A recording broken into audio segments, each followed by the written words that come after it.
And that sound means it's the start of another Missal for the masses. I am your host, Gary. And I'm Casey. And this is the Chaplain's Assistance Motor Pod. This is the podcast that's centered around the vehicles, playsets, and even trailers of the G.I. Joe, a real American hero toy line from 1982 to the present day. We also talk G.I. Joe and connected comics, and sometimes figures and other military and adventure toy lines. So, good evening, Casey. How you doing? I'm doing really well. How are you, Gary? Hanging in there, fighting some allergies. All the rain in Connecticut has meant August is not dry, so we got a lot of hay fever and stuff going on. So I might be Nice. a little loopy tonight. Me too, but it's just because I'm tired. Yeah. So anything going on in your world of collecting, Casey? It's a pretty light week. I'm getting stuff. Honestly, besides the huge Valiant run I'm on buying from Amazon, eBay, comic book store. Uh, the most exciting thing I've done all weekend is on Podcast from the Pit, we interviewed Roger and Josh from After Action Report, which is out now on YouTube as we speak. It was very fun.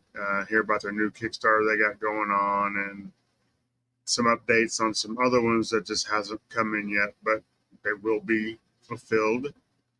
Uh, they were so cool. It was just a fun, like, hour and 15-minute interview that felt like it took 10. It was nice. And we have a little, my buddy Matt, who started Podcast from the Pit with me, put up a little 10-minute video when we did our live stream from Faraday Toys a couple weeks ago.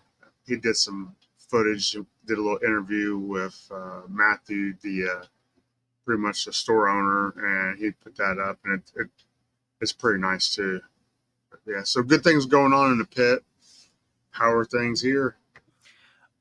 Things are starting to settle down over here.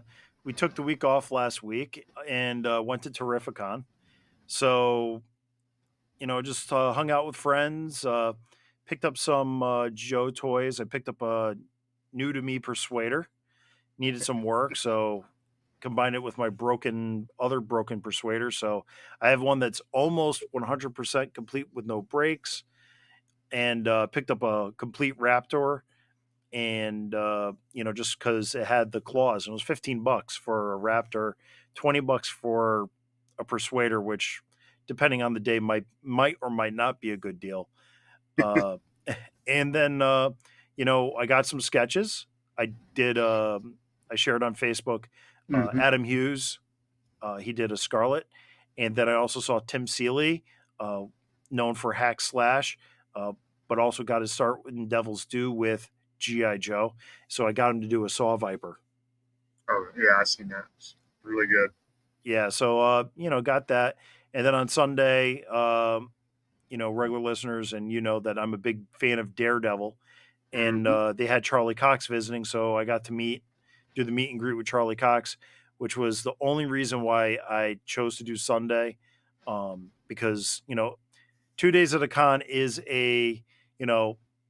even like Joe Fest, it takes a lot out of you. But I mean, it looked like you had a good time. Yeah, and that's why I go. Terrificon's the one comic show I do every year, because it's local. It's an hour away near the Rhode Island and the Mohegan Sun in Connecticut, and I just enjoy going. Most of my friends go, so it's always a good time, and hang out, and then you make a day out of it. And like I said, this year with Charlie Cox appearing on Sunday, it was even it was 2 days. And then as a surprise, they had Keanu Reeves on Friday. We almost went to Terrificon because Matt really wanted to go. So he was looking at flights and everything, but at the last minute, with some other plans we got coming up, we decided not to. Yeah, it's a pretty hardcore comic show. Yeah. So I think it would be right up Matt's alley, and it has some other stuff sprinkled in. So it's a lot of fun for everybody. It's a lot going on in a little space. So yeah, and then I'm not even done with cons. I got two more coming up to do. To vend at, doing the New Haven thing again on October 6th, and I think December 14th or 15th. It's a Sunday. It's a Sunday about that time. But yeah, I got the booths and you know pretty much gone through all my junk. Now I'm going through the comics now and trying to get that all organized because I'm like one of those guys that as I'm going through Terrificon, I really appreciate the comic vendors that have all their even their $3 and $5 bins. They're all in organized, so you can go right to the GI Joe section or the Daredevil section or the Atari Force section, and you can paw through and find the exact issue. They're all numeric, you know, because I like those because even the people that sort them, know enough to be like, yeah, I'm not going to be the guy that screws up this long box. So it was, so that's what I'm doing now. I got about 4 long boxes to go through of comics and organize. But that's just what I'm doing. But I think with all this comics talk, it's probably time to talk even more comics. Now back to G.I. Joe. You haven't covered these books with me yet. I've had mutual friends of ours, come on, but you and I have not talked a real American hero yet. We have not. And it has been 4 months since the last time I talked about Real American Hero, which is a shame because it's not that I'm ignoring it. It's just been, the podcasting scheduling life. And we're back. And dear listener, we are going to be talking G.I. Joe, A Real American Hero 306, 307, 308, and just released on Wednesday, as it is Saturday now, G.I. Joe number 309. And the creative team is the same for all of these. So I'll get the creative team out of the way. We have Larry Hama on scripts. We have Paul Pelletier as the pencils. Inks by Tony Cordos. Colorist Francesco Segala. Flatter Sabrina Del Grosso. Letterer Pat Brousseau. And we also have editor Alex Antone, publication design Jillian Crabb, production Richard Mercado, and creative consultant Diana Davis. That's a creative and editorial for each book. And we're going to start off talking about the covers. And just for reference, we're only going to talk about cover A, the main cover. They're all done by Adam Kubert. So, Casey, why don't you lead us off with issue 306? Very cool cover of Snake Eyes, uh, weapon smoking. Looks like a Cobra Trooper, a Heat Viper, and a Alley Viper, all laying dead. I like the reds in the background. I like the lighting on it. It's backlit. So the ninja clad in black is even black, is almost like that negative space. It's a really cool, like, badass image of Snake Eyes because, you're not going to have a cover with Snake Eyes kissing a baby. No, yeah, this Andy Kubert, his I don't know.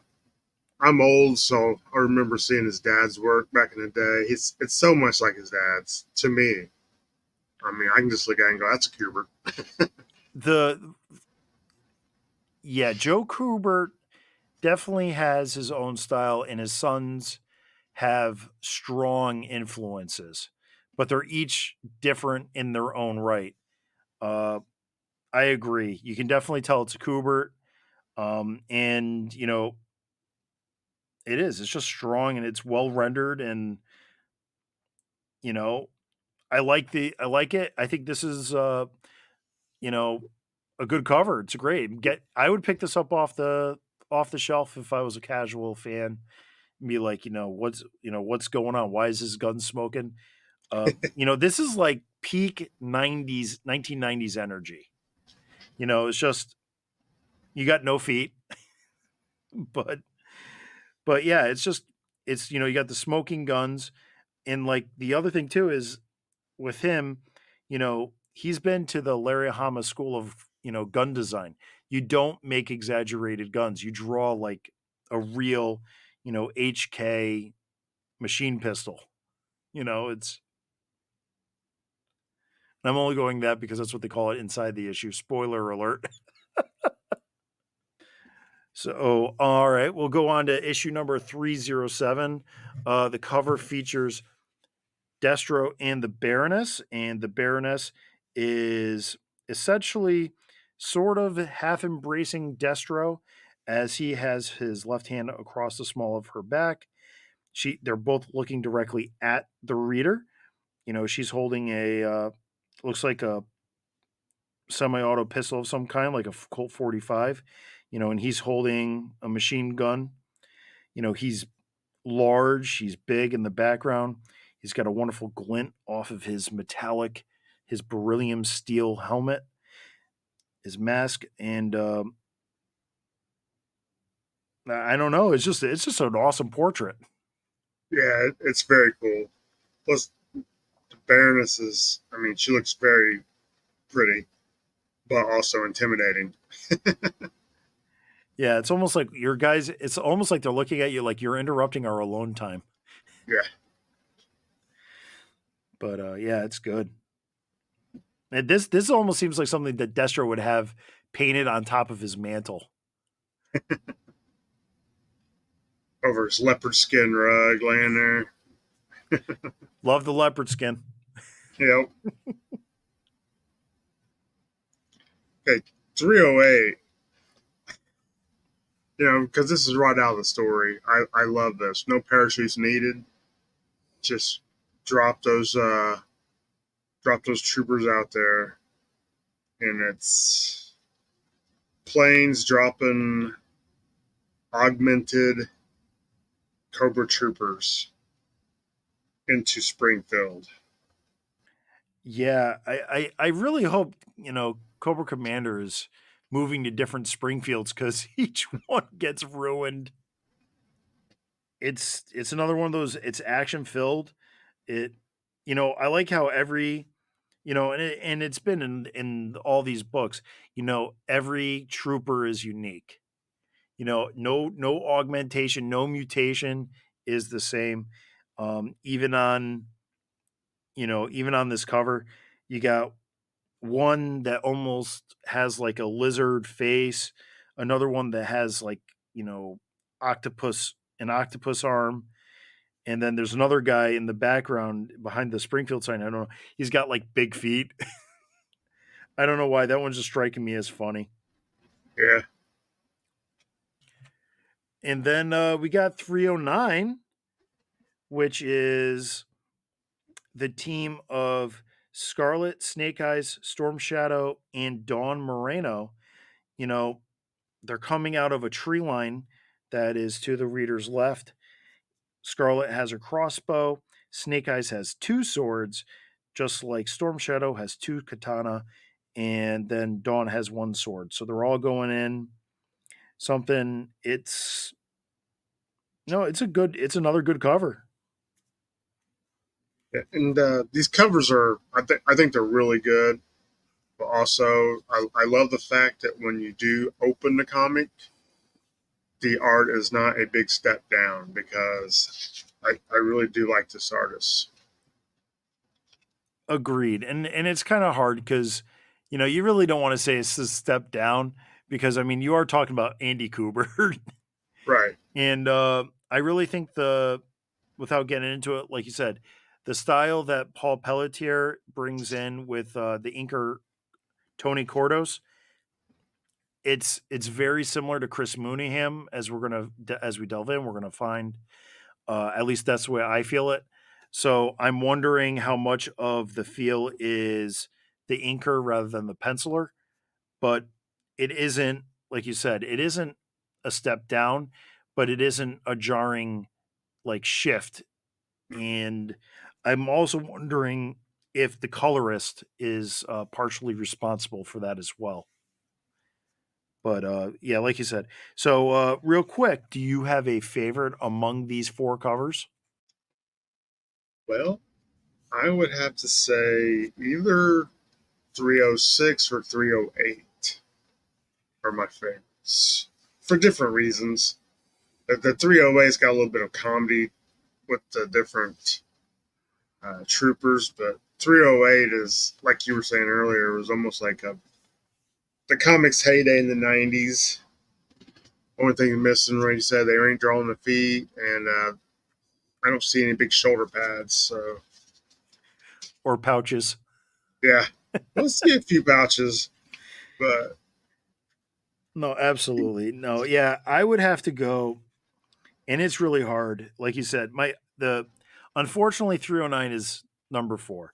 yeah. But the between the other three, you know, 307 with Destro and the Baroness, that could be a poster all day long.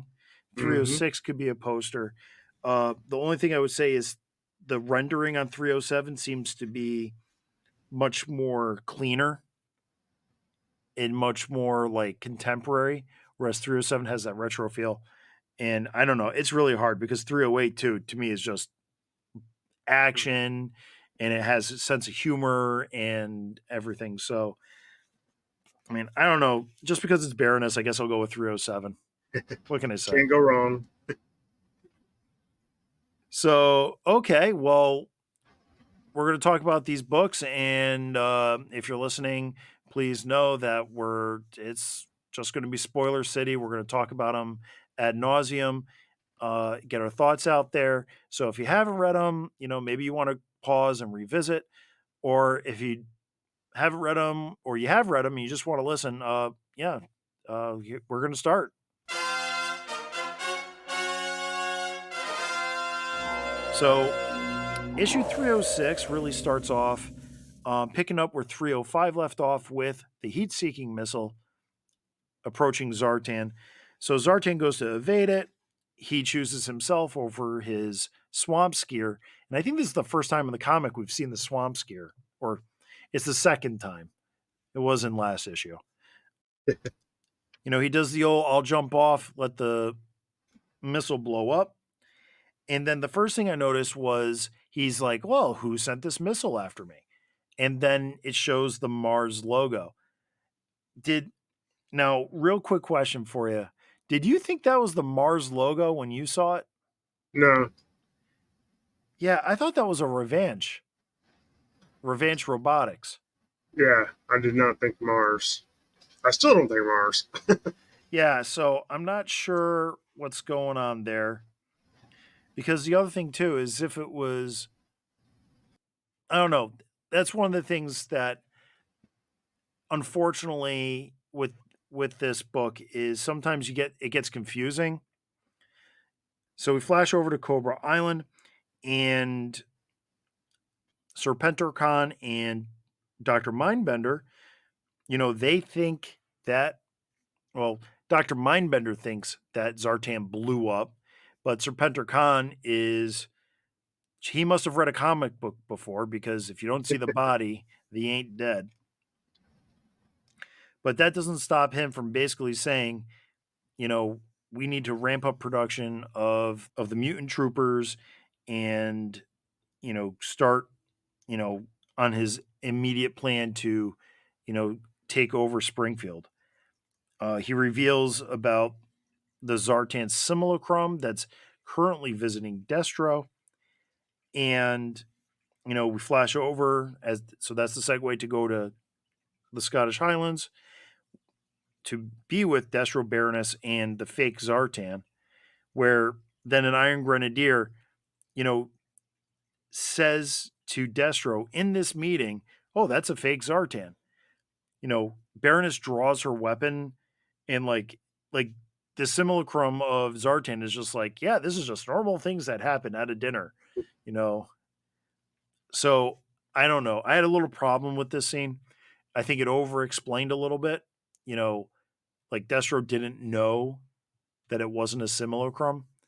I think Hama is better than just being like, oh, I'll just have an Iron Grenader explain to Destro what we just figured out 2 pages ago. Right. I think there was the issue 3. I want to say issue 305. It's, pardon me, dear listener, it has been 4 months. Uh, when they knew that it wasn't Zartan, when he said something about like, you know, he didn't understand a Gaelic or Scottish term, and they had the artist then had them Baroness and Destro shoot glancing looks, which informs the reader that they know something's going on. Mm-hmm. And then we get to the cover of the book where Snake Eyes takes out essentially a simulation, a training simulation, and Scarlet, she's like a cheerleader here. Is like, oh, do you ever always max it out? And it's just like, and he's like, Never. it's like, yeah, it's like, yeah, of course. I don't know. It seemed a little fan servicey, and then also it seemed to be, what Larry is kidding Snake Eyes out with now with the 40 millimeter grenade launcher that's sawed off, his dagger, his Heckler and Koch UMP 45, submachine gun. It's a cool little action sequence, but it's nothing.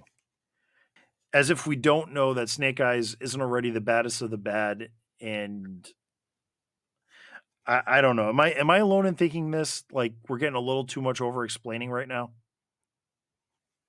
And I was talking earlier. It's to me, it's still weird to see Snake Eyes talk. Well, he's doing almost doing the silent Bob thing, Yeah, where he only says a couple words. but we were talking. We're like, he hasn't talked in so many years. You just think he just wouldn't shut up by now. Now that he can talk. We go off, and then I think this is probably the moment that does shape the next 4 issues the most is the Morenos are trying to escape Springfield, and they're pulled over by, the Springfield cops. They try to explain their way like, yeah, we got to go, yes, I know Dawn, isn't there, but she hasn't been here in 2 years. And then Dawn's mother goes to grab some paperwork in the glove box, which is kind of weird for a letter to put a letter, you know, I'm married, you're married. If my wife brings something into the car, it's in her purse. Mm. It's not, you know, the only things that, at least in my family, we keep in the glove box is the registration and insurance cards. We're not putting, oh, yeah, well, we just happen to have this document that we knew that we were going to need to show you. Maybe she was going for a gun. See, that's a good point because, the next thing she opens it up, the cop says she's going for a weapon and they open fire. So, and that's where that scene ends, Yep. which I think is great. I think this is an example of good writing because now you want to know what's going on. But of course, right after that, we go right to the revenge facility in Baton Rouge, where the other thing that Larry revealed in 305 gets completely undone now. So Cobra discovered, like, oh, yeah, they have little chips. Serpentor, they have these little chips that are going to override the control of the mutants. And so we're going to replace them. And then basically Alpha 001 goes, yeah, he's informed that, yeah, we found that they were replacing our chips with their chips, but now we've backdoored their chips so that we could do it again. So it's essentially 4 pages to me that's wasted because we didn't need to go down this road that then shut the door on it. And, Larry Hama famously says he doesn't know what's happening on page 4 until he finishes page 3. So, uh, this is just something a little proper planning prior could have prevented, because it just doesn't, as a reader, it doesn't satisfy me. It basically says, Larry wanted this ability to be of the mutants to be taken over, and then Mhm. he's like, nah. And then he's like, you know what? That was a better idea. So let me figure out a way to undo what I just did. And then, we get to, I guess, the final set piece of this book. It's the Halo jumpers. Jumping, and it is not ripcord. It's wetsuit, Yep. muskrat, molto, and helix. Yes. I think that's a pretty solid little recon team. I would agree. I will say though, with the Halo jump and with somebody that has already been to Cobra Island, I think Ripcord really should have, been there. Well, I love the fact that they're using a wetsuit and he's not wearing his wetsuit. He's actually just all sealed out. I love that. I'm gonna see more of that, honestly. Absolutely, 100% agree. That's the reason why I went into the in the Navy Kickstarter, Right. because SEALs, yes, they do wear diving outfits some of the time, but those are the guys that are insertion. Right. Yeah, they leave a boat to go on land to do the bad thing, you know, and then they go back in the water to get back to the boat. But then, but so they land, they inflate the Zodiac, they ditch, and then some ferrets drive by. But then we finally get back to where we began the book. We're back in the bayou, and Zartan is talking to the Dreadnoks, and basically, they're so remember he said, "Oh, this missile's from Destro," and then he goes and he says, "The only player who's not suspect is Destro." I mean, I know there's a lot of things that happen in between the pages, but that just, I don't know. Casey, do you have some thoughts on? I mean, just throughout the first 305 issues, they've definitely had their run-ins, and I think they know each other well enough that he knows it was not Destro. It's not how Destro would do things. I think if Destro was after him like that, Destro would have killed him. Agreed. And if also after the explosion, Iron Grenadiers would have immediately descended the area to confirm the bodies. Right. So yeah.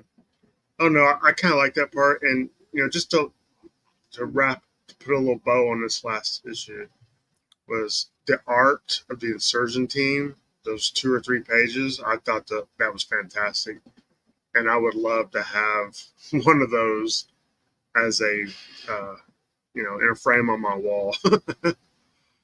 Yeah, no, it's there was a lot of drama in those pages. That was Paul Pelletier's first issue, picking up for Chris Mooneyham.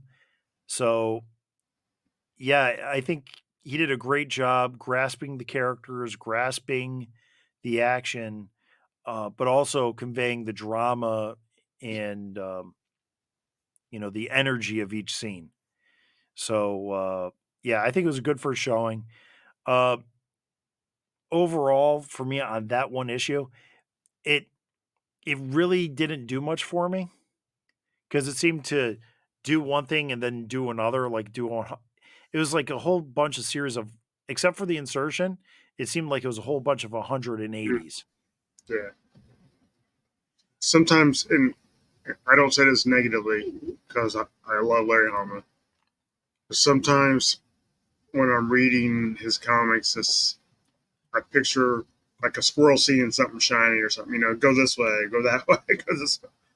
Where, and it's not a negative. He always makes it work. Right. And he tries to make it as interesting as possible. Like I said, Yeah, I'm a huge fan too. And there's really nothing short of him slugging me at a convention that would stop me from buying this book. So, yeah, but when we're talking about this, we have to be I think it's important to be honest.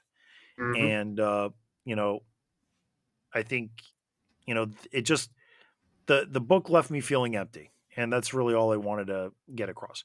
Gorgeous art, some good points, but again, I don't want to dwell on it. So But, and maybe it's not my place, but out of five, what would you give that comic?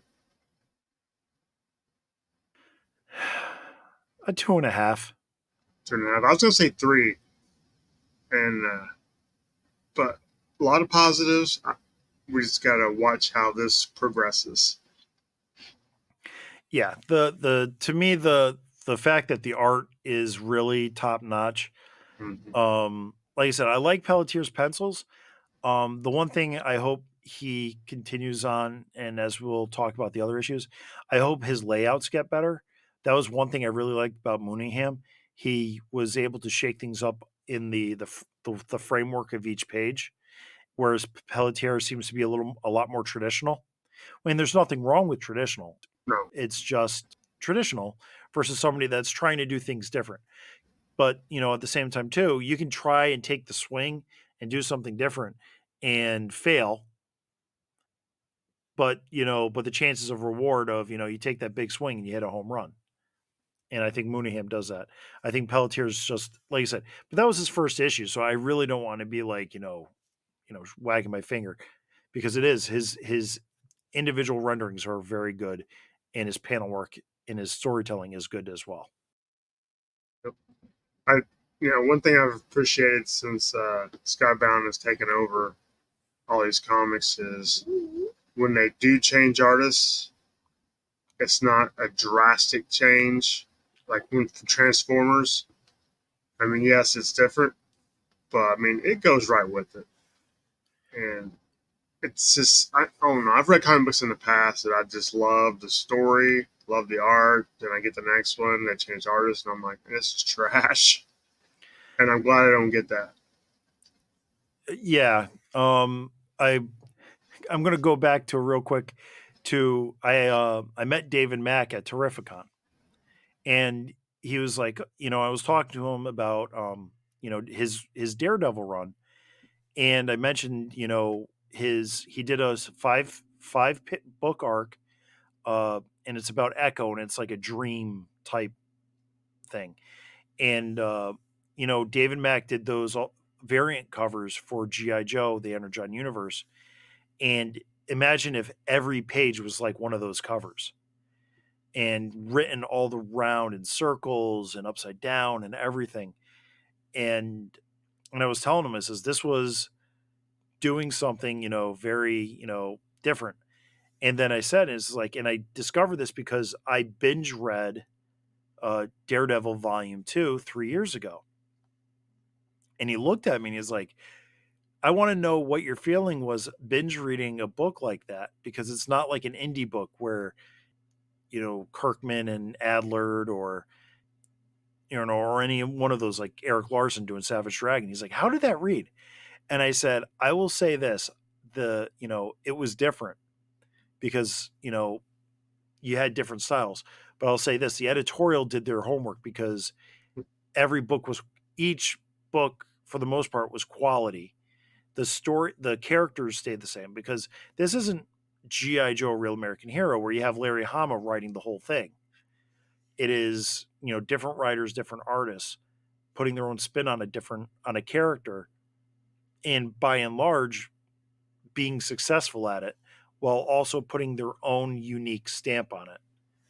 So basically, to get back to this, is with Energon Universe, they're keeping it the same, and that's fine. But if they were to change the artist and they did and do something different, I have full faith with them with who they've chosen. That if they were to say, with Mooneyham going to Pelletier, and with 311, Pelletier is going to be, or Mooneyham is going to be back. If they said tomorrow Chris Samney's drawing GI Joe, yeah, I'm like, yeah, let's go. I'll give it a shot. Phil Noto, or any number of people that have Kirkman have worked with. Ryan Otley. I'd read a Ryan Otley Real American Hero all day long. Yep. Well, with that long-winded explanation out of the way, we'll get to G.I. Joe 307. And as we're doing this, you know what I miss as I read each one of these issues? What's that?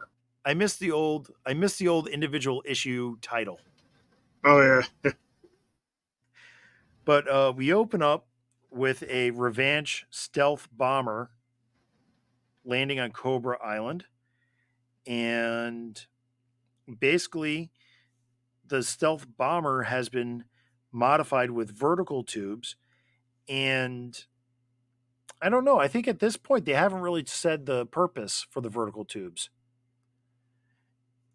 And I don't think they've said it yet. Yeah. the Blue Ninja shows it to Serpentricon, and he's like, "Yeah, let's roll. Let's order some more." And they says we can begin delivery in 2 weeks. And I'm pointing that out because with the events of the next few issues, to me that's a timestamp. Hmm. So the insertion team is on Cobra Island now, or maybe the insertion team is, not there yet. But you got 2 weeks before more bombers show up, and I think this is important for the story. Or just, another nitpick, I guess. So that, the insertion team's there because you turn the page and there's the insertion team. Yep. But then we get to Camp Greer, or the pit in Utah, and they're reporting back, and then we get an exposition dump of what's going on. And they also fill in on Dawn's parents getting, shot up.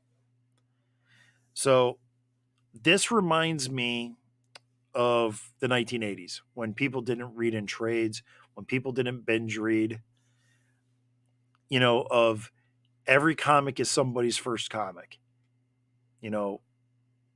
Stan Lee said that to Larry Hama once, and that's like a core memory for Hama to continue to draw from as he scripts each issue. Some people are like, "Oh, we don't," if it's in the same issue, I have an issue, but wow, if it's in the same issue, I do have, I am critical of it, but if it's once in an issue on an exposition dump, maybe that 12-year-old that's picking up Energon Universe picks this up, because he's like, oh, well, I like that Destro book, let me get this cover. Why is Baroness not with, Duke? So, and that's one thing, at my local comic shop, there is a kid buying Energon Universe stuff with his dad. Oh, cool. Yeah, so he gets all the variants before me. Yeah. Well, that part's not cool. No, he buys the 1 in 25. I still managed to get a 1 in 10. There you go. But, He's just saving you money. Yeah, trust me, my wife appreciates that. So the recon team is reported back to the pit. Of course, the mutated Televiper has picked up the signal. Mm-hmm. And, Serpentricon sends out a patrol consisting of 2 Hiss tanks, 2 ferrets, or at least 1 ferret and 2 stingers, and, a Fang 2, to find them. And then you also have a Mamba helicopter. So always love the Mamba. I love this picture of Serpentor Khan, where he's giving out his orders. I don't know what it is. Maybe it's the colors, the lighting. But I love that picture. You know what it reminds me of? I don't know if you read it, but it reminds me of Berserker, of Ron Garney's art in Berserker there. I've not read it. Oh, you should read it. It's a really good book. I like the lack of pupils in Serpentor on that one. It's a strong image. Yeah, that's a good one to point out. And I'm a big fan of this chase scene that's getting ready to come up. Yeah, no, it is. It's good. This is the action that I live for in a GI Joe comic book. Cobra is hunting down the Joes. I like the fact that they used a range viper. I don't remember really before this run really range vipers getting used. I don't either. But then you get a laser viper, Oh yes. hopping off the back. See a Techno Viper there. It's good. And I like in the Mamba, they have the armed two enhanced bats, and the Yeah. enhanced bats, they still, it's been, I don't know, 7 issues since the implosion at Cobra Island, and the enhanced Cobra bats are still the robot, the dealers, the Yeah. female like Oriental dealers. It's funny. It's funny how some things change but stay the same. I like that callback. Then it flips back to the pit where Dawn is informed of her parents' demise. Uh, and then there's Psych Out. If you need to talk, I'm always here for you. Now, I think it was, oh, geez. I forget which podcast I was listening to recently. They were talking about Spirit, and they were saying about how Spirit would be like a shrink if they could actually help people. And then here you got Psych Out. And it's just like, maybe it should be Spirit being like, I will help you. But no, you get Psych Out, and it's like you're not helping. And she's like, obviously she's starting to mourn. And even Snake Eyes says, "You still have family, Dawn." And Storm Shadows, "You're in Arashikage now." Now, the one person that's missing there is, where's Throwdown? Right. That's a great question. Throwdown lost his dad, so where is he? But Dawn just lost her parents, so. But that's coming up too. It's like that's like a questionable decision. I think it's more of just Larry wants to use Dawn more, Yeah. and Honestly, if they don't have a classified Dawn in the next couple waves, I think they're missing out. what are they doing if they don't have a classified Dawn? Honestly, Yeah. that is like the lowest hanging fruit of anything. I mean, the fact that we got a mole rat before a Dawn is, I would buy a Dawn, and I don't buy classified. I would buy a Dawn. yeah, the Dawn would go well with my once a man Cobra Commander. He's one of the 2 definite keepers so far in my collection. Yeah, I did say I'd get Nemesis Immortal when he comes out. He looks great. Yeah, that's coming up. PulseCon. So we get back to the chasing, and we really get to see some violence with the Wetsuit taking out the range viper with a bullet to the head. I mean, that's brutal. That's brutal for this book. Yeah. And then Dawn straps up the laser viper's backpack and starts, she starts shooting everything. Agent Helix, right? Oh my gosh, yes, Helix. Just because we were just talking about Dawn. It's late on a Saturday. We're loopy. I love when she puts her knife right through his right through his face. Yeah, it is. It's brutal, but it's good. But then we go over to Springfield, and Cobra Commander is like, "What the heck are you doing?" It's like every time Cobra Commander doesn't want somebody killed, they die. Yeah. It all started in GI Joe 109, folks. Uh, He said take care of him. yeah, no, serious. And then but this is where he's informed of Serpentercon's stealth bombers, and it's good. It's a good. I like it because it's one page. Mm-hmm. It's like, okay, this is what's going on in Springfield. Boom, we're done. Let's move on. Back to the chase. Back to the chase. We're only halfway through the book right now. We're at the stables. Yeah.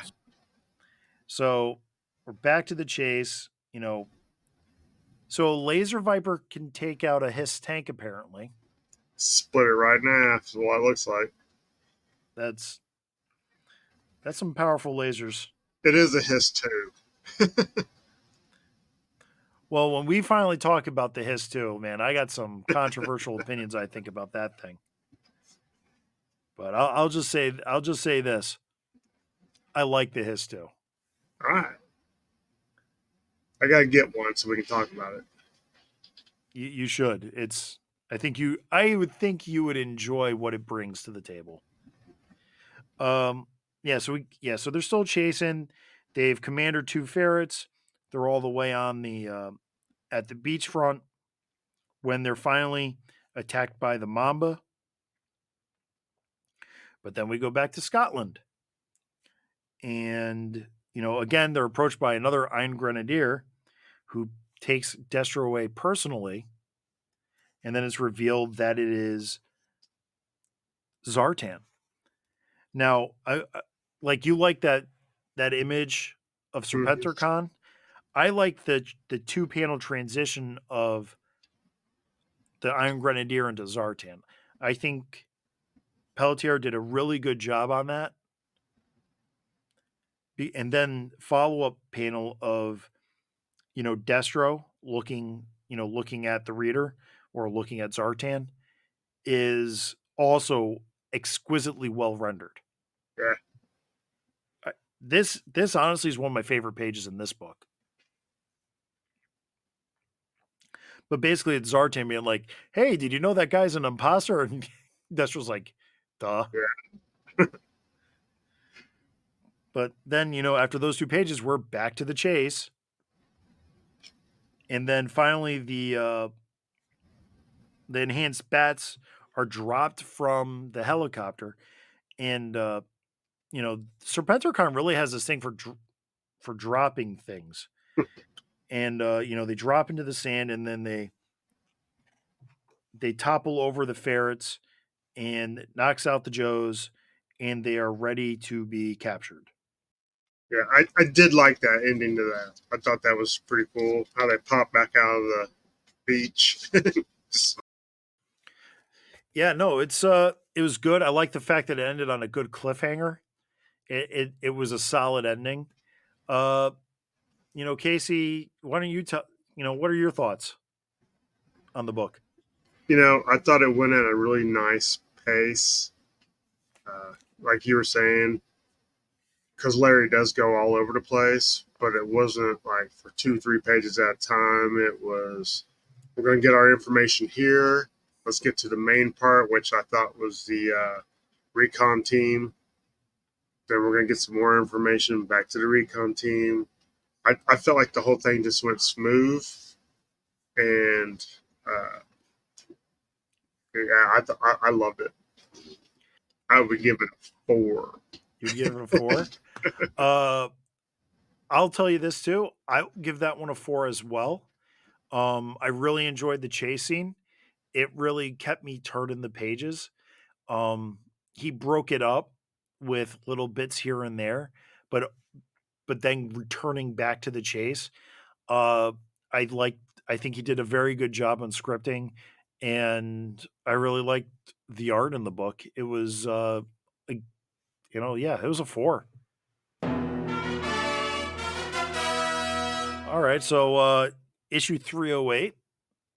The cover shows the mutants landing in Springfield. But before that happens, first page, it is the Joes getting loaded into the back of a Stinger. It's like a Stinger pickup truck. So how about this, Super 7? Yeah, Make one of those for me, please. I would love one for my Joes or Cobras. and Super 7, I would like a wetsuit like this. So yeah, so they take him back to the casino slash base, and then you kind of get some Cobra soldiers that don't look enhanced. One Viper, and but they don't look enhanced. They're all blindfolded. The Joes are quipping the entire time. I appreciated that. But as they're locked in, we turn the page and it brings us back to the pit. And of course, they get a ninja team ready to send into Springfield on reconnaissance. And of course, it's Snake Eyes, Storm Shadow, Scarlet. and we got Dawn Moreno, but then we add Jinx. But who's still missing? Throwdown. Throwdown's still missing. So yeah, that's we're gonna dwell on the stupid stuff, folks. Yeah. So yeah, I don't. She's like, oh, I'm ready to go back to Springfield, and it's like, are you sure? I mean, I didn't serve in the military, but that just seems like a flagrant like we're is Psych Out really doing his job? Right. Yeah. Let's get Spirit. Let's get Spirit in there. Let Spirit have a say in things. So it's Serpenter's big day as he takes delivery of the Revenge stealth bombers with modified bomb bays, and the reason why they're vertical is revealed to us finally as the Cobra troopers load up into them, and it says they don't even need parachutes. A straight drop from 5,000 feet doesn't even phase us. I mean, that seems like a stretch. Seems a little much. They're being piloted by Strato Vipers, and then we have a Techno Viper, doing the taxiing thing. Yeah. And it's like, somebody get Larry, because Larry responds to figures. So if somebody at a convention sees him and gives him a ramp rat, I'm just saying, I'm just putting that idea out there. But then we turn the page, and then we're back to the recon team that's locked up. And then they're able to escape used to flexible saws that Molto uses for bootlaces. I love that. That was an awesome chuckle. I guess they didn't learn about putting the flexible saw in the boot heel. Right. From Quinn and Snake Eyes. They managed to free themselves so that the Vipers could try to bring them into Dr. Mindbender's lab to be interrogated. But of course, the Joes have the upper hand because of the element of surprise. But Molto's really showing himself to be a badass in this scene because as Muskrat, or no, I'm sorry, Wetsuit, with the boonie hats. I'm sorry, you gotta make sure you get the boonie hat right. They, Molto, they're fighting, fisticuffs, and Molto's just like, yeah, we don't have time, and he just shoots one in the head. After that little fight, you get the stealth bombers taking off, and Mindbender's like, oh, I got to get back to my lab because there's an interrogation I got to do. It only brings us back to the interstate, 50 miles away from Springfield, and we got an 18-wheeler. And do you see what it says on the side of that 18-wheeler, Casey? Mars hoagies. Mars frozen hoagies. Mars frozen haggis. Haggis. Okay. So, I can see it better over on this page. Yeah. That is, I love that. That's like, but that's like seriously a calling card. It's like, yeah, I know whose truck that is. But this is where I think you get like we were talking a little bit. It gets kind of confusion. It's like, which Zartan is it? But he explains that the fake Zartan is back in Scotland. Yeah. And but he's transporting the Dreadnoks. So even if he disguises himself as, groundskeeper, Willis or something, he's the Dreadnoks are there with the Baroness. And that's another thing. You don't really see Baroness putting disguises on. So you're going to see the Dreadnoks attacking Springfield. So, people are going to figure out something is up. And I like who's passing them in the van. Yep. The Ninja Squad. Yeah. And then, so Storm Shadow asks him, was like, why aren't we in disguise? And of course, we get three people essentially explaining away why you got 5 ninjas in battle togs, driving into Springfield rather than being like, plain clothes. And then so I think at that point Storm Shadow was the voice of the reader, like, Yeah. you know, really trying to make sure that there's no prizes needed. But then we get back to Mindbender's lab, and then he discovers the Joes disguised as Vipers, you know, rooting through his secrets. One of which is a frozen Serpentor from all the way back in issue 76. And the last time we saw this cadaver was at the very beginning of the Death of Snake Eyes arc. Somehow the US government got it. They cloned their Serpentor, which eventually killed the original, Snake Eyes. And then somehow Cobra got it back. Yeah, it's been 90 issues, so Yeah. Something it's just like there's only one with the arrow in an eye.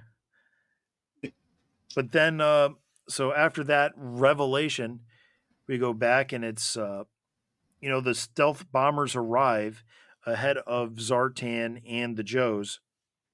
And they go and they launch the Cobra Troopers onto the residents of Springfield. They take the initiative, they're shooting, they're blowing things up. But then there's a huge explosion. And then we get the final page reveal. It is Cobra Commander in his battle armor with 3 Heat Vipers. I remember getting to this page and being like so elated that we got to see, essentially 1987's version 3 Cobra Commander for the first time since, my gosh, it has to be issue 98 when Fred the Seventh got locked up in the freighter. Yeah. Now, I was like, wow, Cobra Commander, he's gonna be awesome. Yeah, it was definitely exciting. You had the big explosion, and when you get the reveal that it could have been Cobra Commander, it most likely was the Heat Vipers. Yeah. But I like the Heat Viper. Me too. And it was a good use, and I don't know what. So Casey, do you have any thoughts for that individual issue? I think it picked up right after the previous issue with the excitement factor, throwing in a little bit of necessary story, but a lot of it was action. It read fast, and the most important thing, it was a lot of fun. I would go 4.5 on that. Yeah, that's a very fair assessment. I think we had good economy of storytelling. We had a balance of exposition and action. Yeah, I'd be right there at 4.25. So yeah, it was another solid issue. So we only have one more to talk about this evening, 309. And it basically picks up right where we left off, 2,000 feet in the air, bombs away, and it's a frag viper joining the fray, looking all beefed out.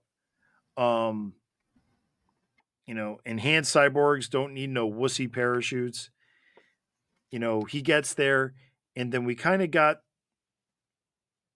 Cobra Commander trying to figure out how to defeat these mutant cyborgs because it's explained away that they can't take direct hits. Their battle, their bones are plated like Wolverine, and apparently this Frag Viper is the stick leader, and I didn't have time to figure out what stick leader meant. I think stick leaders are a group, and I don't know if it applies to them because they're not using parachutes, but each group of parachute is coming off is a stick, and they have a leader. So maybe he was just a one-off of that plane. But that's just me guessing. I don't know. I Okay. watched a lot of stuff. No, I was going to say that was maybe something that had to deal with Serpentor Khan's previous life as Genghis Khan, Could regarding to be. maybe one of his riders having a stick and the stick would signify leader. So your explanation sounded pretty good. It's just a guess. So Cobra Commander decides to reload with armor piercing ammo, and before they can do anything, the mutants shoot each one of the Cobra Heat Vipers right in the head. That is a amazing frame. It's it's definitely a good page. I like the whole page. Yeah. So they shoot them all, and then and it was explained on the previous page that they had to take the fuses reset the fuses in the rounds to change them from proximity fuses or time fuses to impact detonation. So of course, when all the heat vipers are shot in the head and they fall, they drop the rounds, which of course explodes.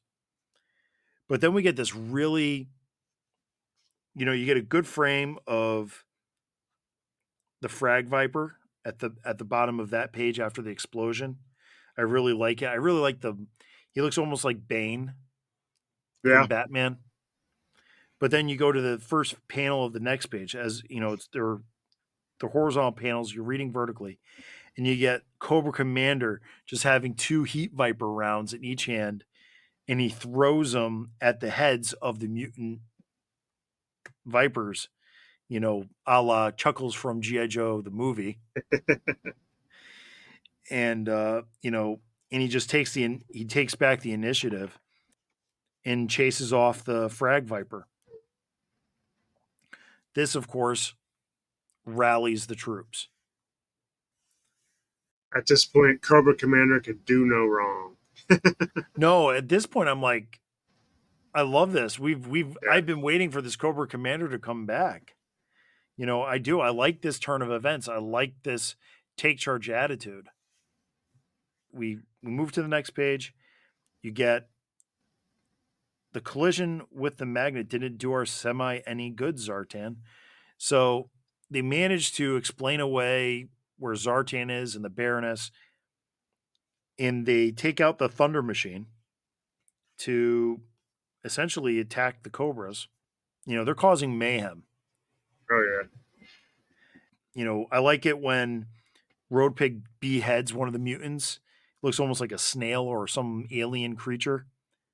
With his cinder block on a stick. Buzzer cuts the arm off of one, and Thrasher shoots one in half. It takes a lot of damage to put these things down. This is where I have a nitpick. Zartan says we are technically on the side of the cyborgs, but it was the cyborgs are Serpentor. Right. Serpentor wanted Zartan killed. Right. So I don't know. Does Zartan have dementia or something? Or amnesia? I don't know. I didn't quite understand that when I read it. I was like, that's when I was like, is it the others, Zartan? The only other thing I could think of was they're still trying to be disinformation to Serpentor back in Scotland, with the whole Destro thing. Yeah, maybe. It's it's just an odd choice that I hope makes sense in a couple at least maybe next issue. Eventually. Yeah, please just please, that's the only thing I ask of Mr. Hama at this point. Please explain why Zartan is just acting weird. But then we get to downtown Springfield where we have the ninja team, and they come across a police car that's been in an accident and it's going to catch on fire. And lo and behold, it is the cop that made the decision to shoot the Morenos. And, Dawn is like, At least you're the one who fired first. And of course, Storm Shadow's like, you don't want to go down this road, and they leave. Yeah, they leave. Yeah, they leave only to be attacked by mutant cyborgs. And the cop is like, Dawn, don't leave me here to burn, just kill me. And being burned alive is the most painful way to go. At least that's what I've been informed by the movies and TV. Yeah. We go back to Cobra Island. The Joes are loading up the frozen remains of Serpentor's dead body, original Serpentor's dead body. I wonder if he gets frequent flyer miles. And, they take off into the bush. And then we go again back to the community center, where then it is revealed. Shocking, it's not really Cobra Commander. It is a Crimson Guard, I believe, is what they're saying. Yep. Yep. The A Crimson la Guard. Fred 7. Yep. It's a CG in the Cobra battle armor. And with the turn of events, it is going back to plan A for Cobra Commander, a plan that is known only to him. I don't think it's been fully revealed to the readers yet. And basically what it involves is they're going to do essentially a retreat to lure the Serpentor's forces out in the open. And of course, the stealth bombers have just gotten back to Cobra Island for refueling, and now Serpentor is going to go back to Springfield to join in the fray to show his army how it is done.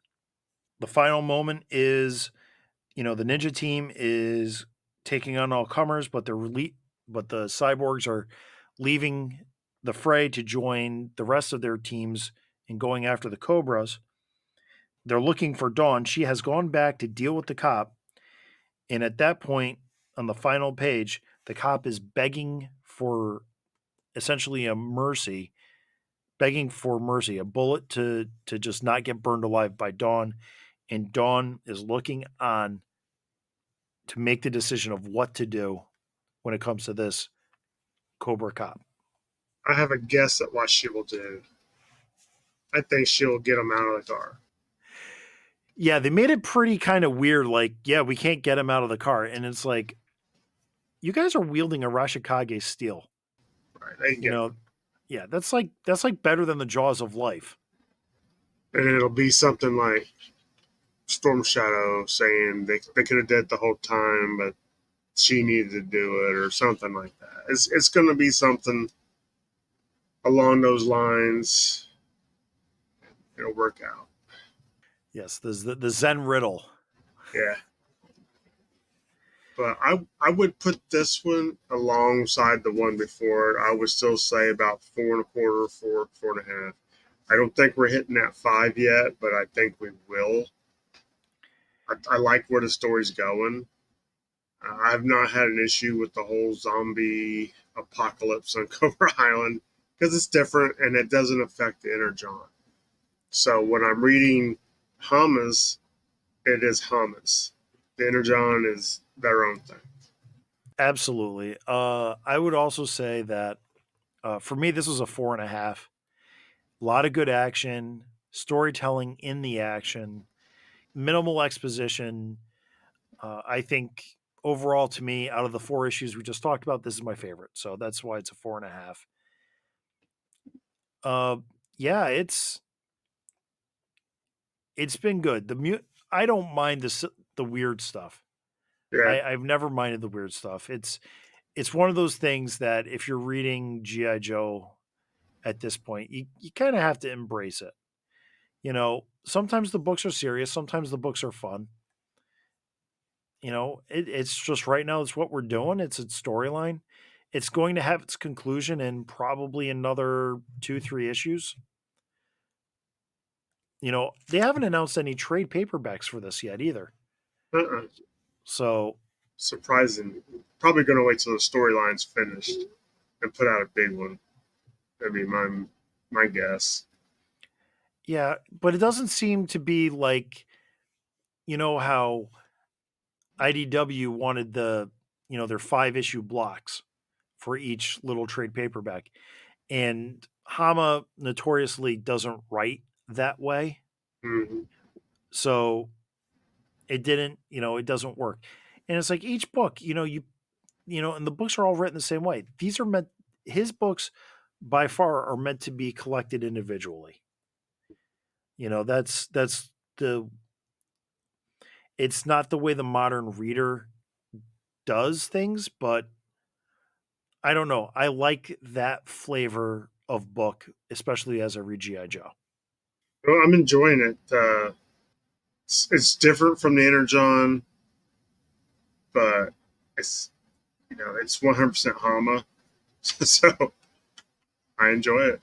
Yeah, it is. It's the real American hero book for me. I've always said it's like a comfortable blanket. It's just like it transports me back to when I was, 13, 14, 12, 13, 14 years old, reading the books every month. It just makes me feel that warmth, nostalgia, and also I appreciate it for what it is. So I do enjoy reading them. I want to talk about them more. It's just like this did. It shouldn't have taken me 4 months to get to you with you, Casey, and talk about these. Had a good time. Yeah, like I said, I enjoy these books. I can't wait to pick them up. And fortunately, I picked up 309 today. Well, that's why I text you. I thought I already had the issues, and when I went to my comic book store today, I wasn't planning on going, but we had some errands to run, and I went to pick up my books, and I was like 309. It's a good thing we stopped. This podcast would have been about 25% shorter. And that concludes this Missal for the Masses. This has been the Chaplain's Assistance Motor Pod, and thank you for listening. The Chaplain's Assistance Motor Pod is hosted by Spotify for podcasters and is found on many of the popular podcatchers. Please like, share, review, comment, or otherwise interact with them, as it only helps to improve and grow this podcast. For more Chaplain's Assistance Motor Pod, you can find me on social media at Chaplain Joe Pod on Facebook, Instagram, and X. Or you can send an email to chaplainjoepod@gmail.com. And if you want to get a hold of me, you can get a hold of us at podcastfromthepit@gmail.com. You can check out our YouTube. We're closing in on our 200 subs, so we're making a push. Also, every episode we do comes out on podcast form a few days later, so if you enjoy that, you can listen to it there. Also on X and Instagram. The Chaplain's Assistance Motor Pod is the strange, but not estranged, nerdy little brother of The Pint, a pop culture podcast. And it's totally not coincidental that they have been practicing their highlight at the old Milford Highlight abandoned building in Milford, Connecticut. And with all of that said and done, one final missile for the masses: be decent to one another. Take care, everybody.